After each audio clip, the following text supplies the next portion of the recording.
Welcome back, dear aspirants. So today we will discuss your literature plus grammar series practice set. ये daily live होगी आपकी class at 10 AM जो कि Monday to Friday यहाँ पर होगी. ओके जो कॉम्पिटिटिव एग्जाम है सभी में हेल्पफुल आपको होने वाली है. अगर आपने चैनल को सब्सक्राइब नहीं किया है तो चैनल को सब्सक्राइब कर ली, जिससे कि चैनल के रिगार्डिंग कोई भी न्यू नोटिफिकेशन है आपको टाइम से मिल जाए. ओके तो ये regular series Monday to Friday आपके लिए होगी. ठीक है, फ्री ऑफ कॉस्ट. जितने भी लिटरेचर से रिलेटेड, इंग्लिश लिटरेचर से रिलेटेड कॉम्पिटिटिव एग्जाम है और इसमें लैंग्वेज प्लस वोकैब भी आपके लिए है. ओके सो क्वेश्चन स्टार्ट करते हैं. रिवीजन सीरीज है, रेगुलर बेसिस पर पढ़ते रहिए. आई होप ये आपके लिए हेल्पफुल होने वाली है. So first question is morality play were written. कब लिखे गए थे ये?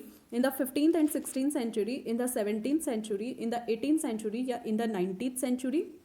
तो जो मॉरलिटी प्ले है ये 15 से 16 सेंचुरी के ड्यूरिंग लिखे गए थे. ठीक है, इनको जो है यूरोप में लिखा गया था 15 से 16 सेंचुरी के ड्यूरिंग, और इनमें एलेग्रिकल जो स्टोरीज हैं उनका यूज़ किया जाता था मॉरल मैसेज को देने के लिए. ठीक है, एग्जाम के पॉइंट ऑफ व्यू से इंपॉर्टेंट है तो आप इसको ध्यान रखेंगे. Okay next question, Milton borrowed the idea theme for commerce from. कि जो मिल्टन है उन्होंने कॉमर्स की थीम और आइडिया को बोरो किया था. कहाँ से बोरो किया था? Homer's Iliad, Virgil's Aeneid, Homer's Odyssey या स्पेंसर फेरी क्वीन. तो मिल्टन ने जो आइडिया था कॉमर्स का, उसकी थीम कहाँ से उसने बोरो की थी? तो उन्होंने होमर्स की जो ओडिसी थी वहाँ से इसका आइडिया और थीम को बोरो किया था. कॉमर्स ये एक मास्क था जिसको उन्होंने a mask presented at Ludlow Castle 1634, ये इसका फुल टाइटल हो जाता है, और इसको उन्होंने ऑनर ऑफ चेस्टिटी में लिखा था. ठीक है, एग्जाम के पॉइंट ऑफ व्यू से इंपॉर्टेंट है तो आप इसको ध्यान रखेंगे. इसका राइट ऑप्शन है होमर्स ओडिसी. और उन्होंने ये किस में लिखा था? इस पॉइंट को भी आप ध्यान से देखेंगे, ऑनर ऑफ चेस्टिटी में उन्होंने इसको लिखा था. ठीक है, और इसको फर्स्ट उन्होंने जॉन एगर्टन के सामने प्रेजेंट किया था, इसीलिए राइट ऑप्शन है होमर्स की ओडिसी से उन्होंने लिया था, और ये एक मास्क था जिसको लेडलो कासल में परफॉर्म किया गया था. Next question, complete the following sentence. आपको ये सेंटेंस कंप्लीट करना है. The reversal of Fortune of a tragic hero is called. जो रिवर्सल ऑफ फॉर्च्यून है किसी भी ट्रेजिक हीरो का, वो कहा जाता है क्या? कैथारसिस, प्रीपिटिया, एपिसेल या पोएसिस. तो इसका राइट आंसर बताना है आपको. रिवर्सल ऑफ फॉर्च्यून किसी भी ट्रेजिक हीरो का प्रीपिटिया कहलाता है. अभी इसके बारे में डिस्कस करते हैं. किसी भी ड्रामा में जब कोई भी प्लॉट मूव करता है, एक टर्निंग पॉइंट आता है ड्रामा में, और कोई भी प्लॉट मूव करता है और डेनेमा पर जाकर रुक जाता है. डेनेमा यानी कि फाइनल पार्ट होता है किसी भी प्ले का, किसी भी नैरेटिव का. ठीक है, जो कि मैटर्स चल रहे होते हैं, जो भी प्रॉब्लम्स चल रही होती है उन्हें रिजॉल्व करने का काम करता है. ठीक है, तो इस तरह की सिचुएशन डेनेमा कहलाती है. और प्रीपिटिया यानी कि रिवर्सल ऑफ फॉर्च्यून, यानी कि किस्मत का पलट जाना. एक तरह से आप बोल सकते हो कि किसी ट्रेजिक प्रोटैगनिस्ट का फॉर्च्यून जो गुड टू बैड की ओर मूव होता है किसी भी प्ले में, उसे प्रीपिटिया बोला जाता है. और डेनेमा जब final part of a play हमें देखने को मिलता है वो सिचुएशन डेनेमा कहलाती है. और ये जो प्रोटैगनिस्ट होता है किसी भी ट्रेजेडी का, उसमें उसके हिसाब से ये उस प्लॉट के लिए एसेंशियल होती है ये सिचुएशन. कौन सी? मे बी थ्योरेटिकल क्वेश्चन आपसे पुटअप किया जाए, कौन सी? रिवर्सल ऑफ फॉर्च्यून की जो सिचुएशन होती है वो ट्रेजिक हीरो के लिए एसेंशियल हो जाती है. ठीक है, तो क्या होता है प्रीपिटिया? यानी कि रिवर्सल ऑफ फॉर्च्यून, किसी भी ट्रेजिक हीरो की किस्मत का पलट जाना, गुड टू बैड की ओर मूव हो जाना, प्रीपिटिया कहलाता है. और डेनेमा एक वो सिचुएशन है जो किसी भी प्ले का फाइनल या कंक्लूडेड पार्ट होता है. ठीक है, इसमें हर चीज़ पहले से सेटल्ड होती है, एक्सप्लेन्ड होती है, या फिर आप बोल सकते हो कि the end result of a situation. किसी भी कहानी का अंत या किसी भी सिचुएशन का अंत हमें इस डेनेमा में शो होता है. Okay next question, restoration period in England start from, ये पूछा जा सकता है। मे बी आपसे रेस्टोरेशन ना पूछ के अदर पीरियड्स पूछ लिए जाएं कि वो कब से कब तक स्टार्ट होते हैं, तो आपको सभी पीरियड्स के बारे में अच्छे से नॉलेज होनी चाहिए। तो रेस्टोरेशन पीरियड स्टार्ट्स फ्रॉम, कब से कब तक माना जाता है, ये 1660 से शुरू होता है। एक बार देख लेते हैं सभी पीरियड्स को। 1500 से 1600 तक का टाइम पीरियड रेनेसा पीरियड माना जाता है, जिसमें Elizabethan age, Jacobean age, Caroline age और कॉमनवेल्थ पीरियड यानी कि प्योरिटन इंटररेग्नम आता है। इन प्योरिटन इंटररेग्नम किसी भी शासक का वापस अपने शासन को पा लेना, इस तरह की सिचुएशन प्योरिटन इंटररेग्नम हम एक तरह से डिफाइन कर सकते हैं। 1660 से 1798 तक हमें न्यू क्लासिकल पीरियड और 1660 से 1700 तक हमें रेस्टोरेशन एज देखने को मिलती है। तो ये जितनी भी टाइम लाइन है इन सभी पीरियड्स के रिगार्डिंग, इनको आप ध्यान से पढ़ लेंगे। तो रेस्टोरेशन पीरियड में हमें एक मोनार्क का यानी कि एक किंग का इंग्लिश थ्रोन पर वापसी दिखाई देती है, और उसके आने के बाद यानी कि चार्ल्स सेकंड की गद्दी पर बैठने के बाद जो लंदन थिएटर्स हैं उनमें फिर से जो प्ले परफॉर्म होने लगे और न्यू प्लेस को वहाँ पर जगह दी गई, जिसमें the provoked wife, Venice preserved और शेक्सपियर के प्ले को भी वहाँ रीस्ट्रेस किया गया। ओके, एग्जाम के पॉइंट ऑफ व्यू से इंपॉर्टेंट है। ये पूछा जा सकता है कि शेक्सपियर के प्लेस रीस्ट्रेसिंग कब हुए, जो अर्लियर वर्क्स थे वो कब रीस्ट्रेस हुए, तो रेस्टोरेशन पीरियड के ड्यूरिंग, जब चार्ल्स सेकंड वापस थ्रोन पर आए। Okay, next question, who said Milton on the devil's party without knowing it, किसने कहा मिल्टन को कि वो डेविल्स पार्टी से थे बिना उनकी जाने पहचाने, तो किसने कहा, विलियम ब्लेक, वर्ड्सवर्थ, कॉलरिज या शेली। ये उनको विलियम ब्लेक ने बोला था। ये हम पहले भी रीड कर चुके हैं, ज़्यादा टाइम नहीं लेंगे इस पर। और अपनी famous book marriage of heaven and hell 1868 में उन्होंने ये मिल्टन के लिए बोला था। ओके, नेक्स्ट क्वेश्चन पर मूव करते हैं। What is the central theme of Hardy's Dynast, Hardy's की डायनेस्ट की सेंट्रल थीम किससे रिलेटेड थी, options are the Napoleon wars, the industrial revolution, the glories of the reign of Victoria, the expanding British empire. तो जो central theme थी Hardy के डायनेस्ट की वो द नेपोलियन वार से रिलेटेड थी। एक बार देख लेते हैं कि जो हार्डी थे उनकी बायोग्राफी से रिलेटेड यहाँ कुछ फैक्ट्स हैं, उनको हम डिस्कस करते हैं। हार्डी का जन्म 2 जून 1840 को हायर बॉन्गटम डॉर्सेट इंग्लैंड में हुआ था। उनकी डेथ 11 जनवरी 1928 डॉर्चेस्टर डॉर्सेट में हुई थी, एज 87 में। उनके नोटेबल वर्क्स हैं यहाँ पर a changed man, a pair of blue eyes, desperate remedies, far from the meddling crowd, और जो फेमस वर्क हैं उनके कुछ वहाँ इनके नाम है, Tess of the D'Urbervilles, the Dynast, the hand of Ethelberta, the mayor of Casterbridge, ठीक है, वेसेक्स टेल्स। इस तरह के जो वर्क हैं उनके आपको सभी को इनको रीड करना है अच्छे से, जिससे कि एग्जाम में आप अच्छे से परफॉर्म कर पाएँ। हार्डी के बारे में यहाँ एक और question, Hardy gives one of his novel the title, Hardy ने अपने एक नॉवेल को टाइटल दिया far from the meddling crowd. Madding crowd किसे दिया था, Gray's elegy written in a country churchyard, from Collins ode to evening, Shelley's Adonais या none. तो Hardy's gives one of his novel, Hardy ने अपना जो नॉवल है उसको Gray's elegy written in country churchyard को वो ये टाइटल देते हैं, far from the madding crowd. ठीक है, एग्जाम के पॉइंट ऑफ व्यू से इंपॉर्टेंट है, इसको आप ध्यान रखेंगे। Next question, which novels is not created by written by Dickens. यहाँ पर नॉवेल्स दिए गए हैं, उनमें से आपको देखना है कि कौन सा नॉवल डिकेंस ने नहीं लिखा है। हार्ड टाइम्स डिकेंस का है, वैनिटी फेयर नहीं है, लिटिल डॉरिट, अवर म्यूचुअल फ्रेंड्स, ये सभी डिकेंस के हैं, जबकि इसमें वैनिटी फेयर जो है वो थैकरे का नॉवल है। ठीक है, तो राइट आंसर हो जाता है आंसर बी, वैनिटी फेयर। एक बार चार्ल्स डिकेंस के बारे में जान लेते हैं। चार्ल्स डिकेंस ने बहुत सारे नॉवल एंड नॉवेलाज लिखे हैं और इंग्लिश लिटरेचर को अपने नोटेबल वर्क्स से डिफाइन किया है, जिसमें पिकविक पेपर्स आता है 1837 में। पिकविक पेपर्स चार्ल्स डिकेंस का एक डिलाइटफुल कलेक्शन ऑफ स्टोरीज है, जो कि सैमुअल पिकविक और उनसे रिलेटेड जो उनके एक्सेंट्रिक एडवेंचर्स थे उनको सेंटर करता हुआ दिखाई देता है। और ये जो पिकविक क्लब जो था उसके एक मेंबर थे, कौन, सैमुअल पिकविक। उसी से रिलेटेड जो कलेक्शन ऑफ स्टोरीज हैं वो इस वर्क में दिखाई देती हैं। द पिकविक पेपर्स ये एक उनका फेमस नॉवेल है जो कि 1837 में उन्होंने लिखा था। ठीक है, इस नॉवेल में जो डिकेंस की जो मल्टीपल प्लॉट्स को रखने की एबिलिटी है और मेमोरेबल कैरेक्टर्स को इंट्रोड्यूस करने वाली जो एबिलिटीज है उसको वो शो करते हैं, और ये वर्क 1837 में आया था। नेक्स्ट वर्क की बात कर लेते हैं जो चार्ल्स डिकेंस से रिलेटेड है, ऑलिवर ट्विस्ट, जो कि उन्होंने 1839 में लिखा था। ये जो दिस सोशल नॉवल ये हमें बताता है टेल ऑफ ऑलिवर के बारे में। An orphan caught up the world of pick pockets, एक ऑर्फन, एक अनाथ जो कि पिक पॉकेट्स के वर्ल्ड में फंस जाता है। इसको हार्श क्रिटिसाइज किया गया इस वर्क को, ठीक है, क्योंकि यहाँ पर जो चिल्ड्रन पॉवर्टी के चलते चेंज हो जाते हैं या वो अपनी सिचुएशन दूसरी पकड़ लेते हैं, उस चीज़ को ऑलिवर ट्विस्ट में दिखाया गया है और ये 1839 में उन्होंने लिखा था। इसकी फेमस लाइन भी हम रीड करेंगे, please sir may I have some more, क्या मेरे लिए कुछ और है। इस वर्क से ओरिजिनेटेड ये लाइन है, इसको आप अच्छे से रीड कर लेंगे।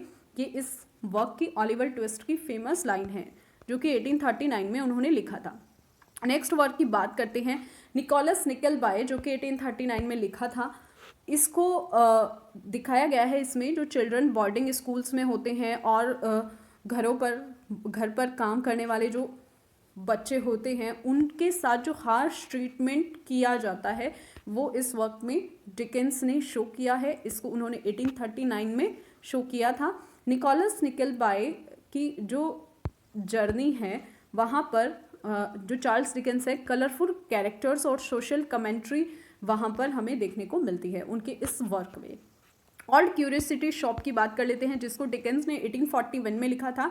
इसमें वो लिटिल नेल और उसकी ग्रैंड फादर जो उसके दादाजी थे लंदन स्ट्रीट के अगेंस्ट, तो उनको यहाँ पर वो शो करते हैं। ये एक इसमें वो एक सटायर और सेंटिमेंटलिटी जैसी फीलिंग्स को शो करने का काम करते हैं।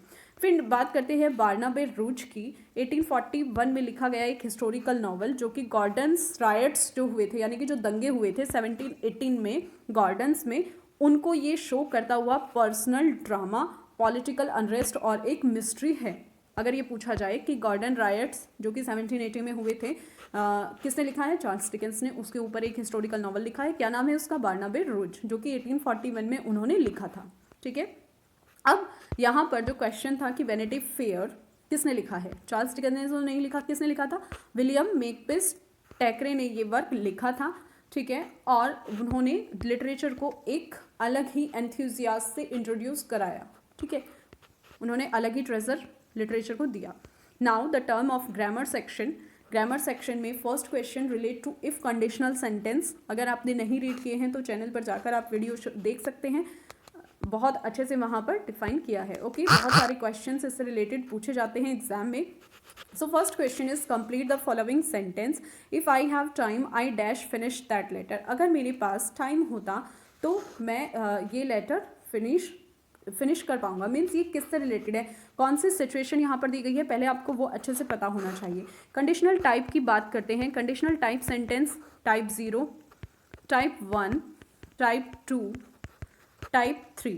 तो उनमें से किस कंडीशनल टाइप का ये सेंटेंस है। अब इस सीरीज में हम सिर्फ 2 कंडीशनल टाइप सेंटेंस की बात करेंगे, टाइप 0 और टाइप 1, जिसमें से ये जो टेंस है ये टाइप 1 से रिलेट करता है। अब यहाँ पर जो कंडीशनल टाइप 1 है उसकी स्ट्रक्चर फॉर्म देख लेते हैं। ठीक है, स्ट्रक्चर फॉर्म होती है उसमें simple present plus simple future.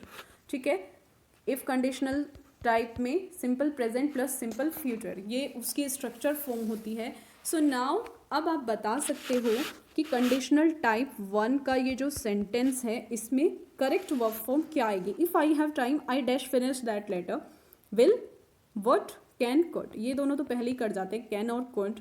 ठीक है, वुड भी कट हो जाता है, वुड नहीं यूज होता सिंपल फ्यूचर में। ठीक है, सिंपल प्रेजेंट के साथ simple future, I will finish that letter, तो इसमें हम विल का यूज़ कर सकते हैं। ठीक है, कोई भी फ्यूचर प्लान अगर हम बता रहे हों तो you can use going to और other word to describe the future plan. ठीक है, अभी उसके बारे में भी बात करेंगे। सो इसका राइट आंसर हो जाता है विल। कंडीशनल टाइप 1 सेंटेंस के स्ट्रक्चर फॉर्म यहाँ पर मैंने आपको शो कर दी है, इसको आप नोट कर लेंगे। Simple present plus simple future होता है जिसमें विल प्लस वर्ब का यूज़ किया जाता है। एक और एग्जाम्पल देखिए, व्हेन आई एम 20, यानी कि यहाँ पर simple present, you will be 25, और सिंपल फ्यूचर का यूज़ किया गया है। अब जब इस तरह के वर्ड जो इन केस कोई जब फ्यूचर की कहीं पर दो घटनाओं का जिक्र करें तो वहाँ पर जो व्हेन इफ से शुरू होने वाले सेंटेंस हैं, यानी कि जो व्हेन इफ क्लोज जो होती है, या जिसमें when, before, after, as long as, तो इस केस में simple present plus simple future का यूज़ होगा। ठीक है, फिर से समझिए, फिर से इसको डिफाइन करते हैं कि जब व्हेन, इफ या before, after, as long as, इस तरह की दो घटनाओं का जिक्र हो और इन शब्दों से वो सेंटेंस शुरू हो, तो वहाँ पर जो मेन क्लोज, जो इफ क्लोज होगी या व्हेन क्लोज होगी, वो सिंपल प्रेजेंट और अदर आपकी सिंपल फ्यूचर होगी। ठीक है, एक और एग्जाम्पल हम देख लेते हैं।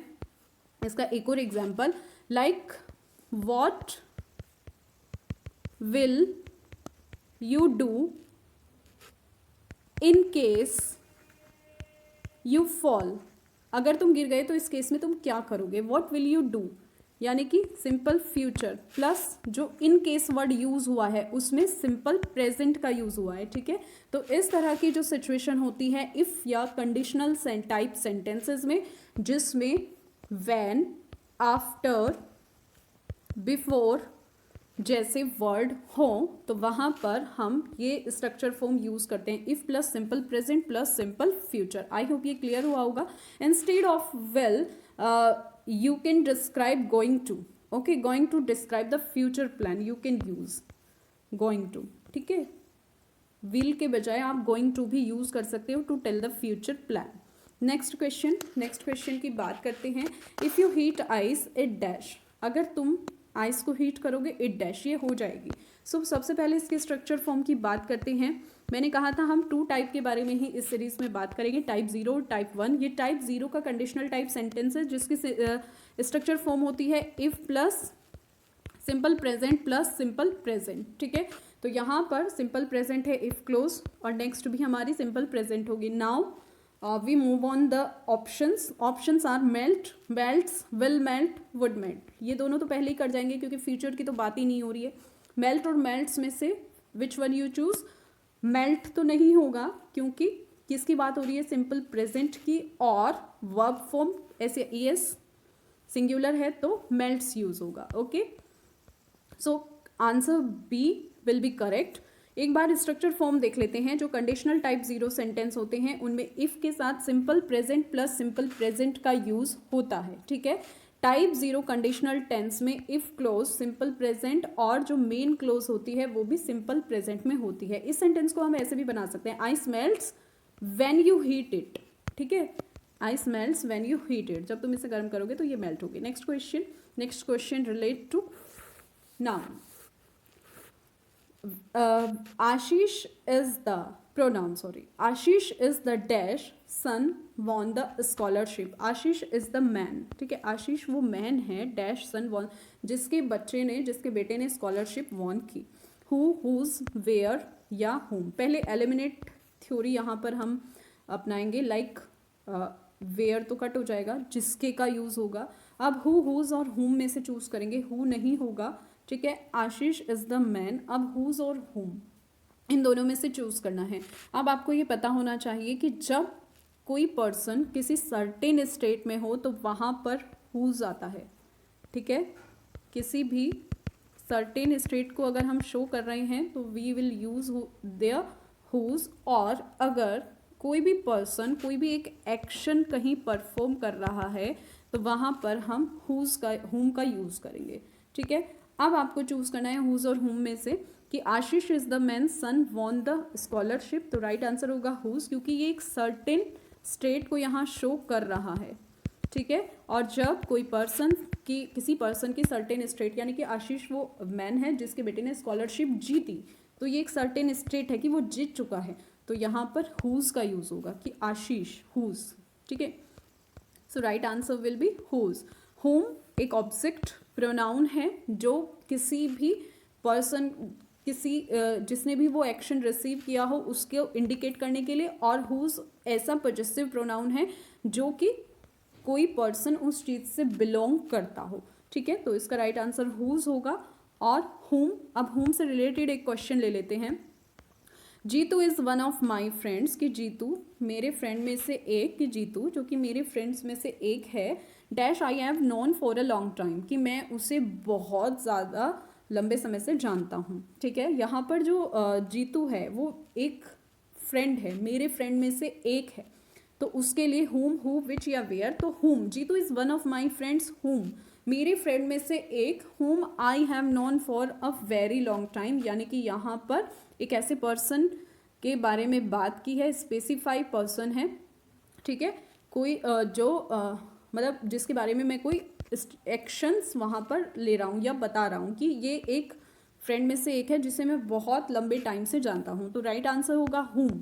Okay, next question, government is an example of a an, ये क्वेश्चन नाउन से रिलेटेड है, आपको बताना है कि गवर्नमेंट एक एग्जाम्पल है, किस तरह के नाउन का एग्जाम्पल है, compound noun, possessive noun, concrete noun या एब्स्ट्रैक्ट नाउन। एब्स्ट्रैक्ट नाउन के बारे में बात करेंगे, ये जो फीलिंग्स, वर्च्यूज को बताता है, इसको we can not touch and see it, we cannot touch and see it, only feel, so this type of noun is called abstract noun।